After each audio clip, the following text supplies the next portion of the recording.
রব্বুল আলামিন গভীর রজনী পর্যন্ত দিনই আলোচনা করার পরে গুনাহ মাখা হাত আমরা তুলে ধরেছি। আল্লাহ, রাত যত গভীর হয় দুনিয়ার মানুষের দরজা বন্ধ হয়ে যায়, আর রাত যত গভীর হয় আপনার রহমতের দুয়ার তত উন্মোচিত হয়।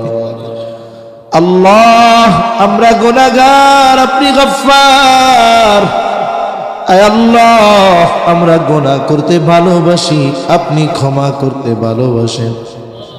আপনি আপনার গফুর, গফফার, রহিম, রহমান নামের ওসিলায় যে যেখান থেকে হাত উঁচু করেছে আল্লাহ আমাদের বিগত জীবনের সব ধরনের গুনাহগুলো মাফ করে দেন। আল্লাহ, আমাদের আত্মীয় স্বজন যে যেখানে আছে মাফ করে দেন। খাস করে যারা দুনিয়া ছেড়ে চলে গেছে মাফ করে কবরগুলো আপনি জান্নাতের টুকরো বানায়া দেন রব্বুল আলামিন। আশেপাশে যত কবরস্থান আছে, যত মুমিন মুমিনাত শহীদ আছে, সকলকে মাফ করে কবরগুলো আপনি জান্নাতের টুকরো বানায়া দেন।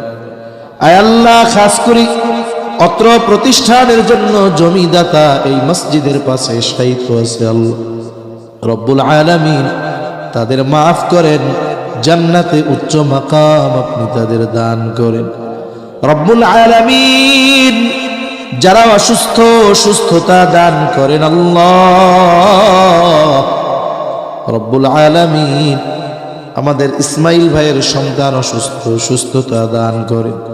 আরো অনেকে দোয়া চেয়েছে, আয় আল্লাহ, যে যে উদ্দেশ্যে দোয়া চেয়েছে সকলের মনের নেক চাওয়া, নেক আশা আপনি কবুল আর মঞ্জুর করে নেন রব্বুল আলামিন। ওলামা হযরত যত কিছু আলোচনা করেছেন, যে যতটুকু শুনেছে প্রয়োজনীয় কথা স্মরণ রেখে আমলের কথাগুলো আমলে পরিণত করার তৌফিক আপনি দিয়ে দেন রব্বুল আলামিন। খাস করে এই মাদ্রাসা কবুল আর মঞ্জুর করে নেন। আয় আল্লাহ, মাদ্রাসায় যে যেভাবে সহযোগিতা করে আল্লাহ সকলের সকল প্রকার সাহায্য সহযোগিতা কবুল আর মঞ্জুর করেন। মাদ্রাসার যত প্রয়োজনীয়তা আছে গায়বী খাজানা থেকে ব্যবস্থা করে দেন। ওস্তাদ ছাত্র সকলকে কবুল করে নেন। জমিদাতা পরিচালনায় যারা আছে কবুল আর মঞ্জুর করে নেন। আয় আল্লাহ, মাদ্রাসা সহ তাম দুনিয়ার সকল মাদ্রাসাগুলো ষড়যন্ত্র চক্রান্ত থেকে হেফাজত করেন রব্বুল আলামিন। আমরা যারা হাত উঁচু করেছি আল্লাহ, আয় আল্লাহ, আমাদের মধ্যে হয়তো অনেকের মা নাই, অনেকের হয়তো বাবা নাই। আয় আল্লাহ, মা বাবা কত বড় নিয়ামত, যার নাই সে বোঝে মা বাবা কত বড় নিয়ামত। আয় আল্লাহ, অনেকে হয়তো নিজের হাতে মোহাব্বতের মা বাবাকে কবরে শুয়ে রাখছে। দুনিয়ার অপর প্রান্তে আমেরিকার খবর মুহূর্তের ভিতরে পাওয়া যায়, দেখা যায়। 3 হাত মাটির নিচে মোহাব্বতের মা বাবার কবরের খবর জানা যায় না, দেখা যায় না।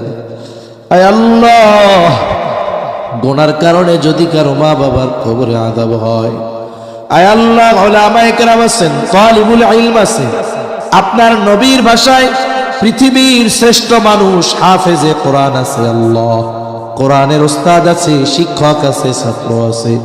আয় আল্লাহ, দাড়ি পাকা আপনার অনেক বান্দা আছে, যুবক আবেদ আছে, নাবালক মাসুম বাচ্চা আছে, মুসাফির আছে।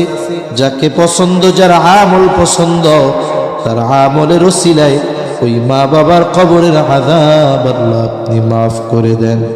কবরগুলো জান্নাতের টুকরো বানায় দেন।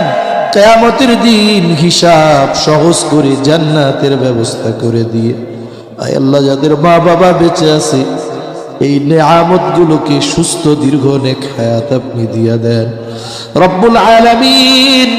আমাদের স্ত্রী সন্তান আমাদের জন্য চক্ষু শীতলকারী হিসাবে কবুল করে নেন আল্লাহ। যাদের সন্তান অবাধ্য আছে সন্তানগুলোকে আপনি বাধ্য করে দেন। আয় আল্লাহ, আমাদের সন্তানগুলোকে দুনিয়া আখিরাতের সম্পদে পরিণত করার তৌফিক দেন আল্লাহ রব্বুল আলামিন। খাস করে মা বোনদের কবুল করে নেন, পর্দানিশীন বানায় দেন, 5 ওয়াক্ত নামাজ যথাযথভাবে আদায় করার তৌফিক দিয়ে দেন। আয় আল্লাহ, সকল প্রকার পাপাচার অনাচার থেকে আমাদের বেঁচে থাকার তৌফিক আল্লাহ আপনি দিয়ে দেন।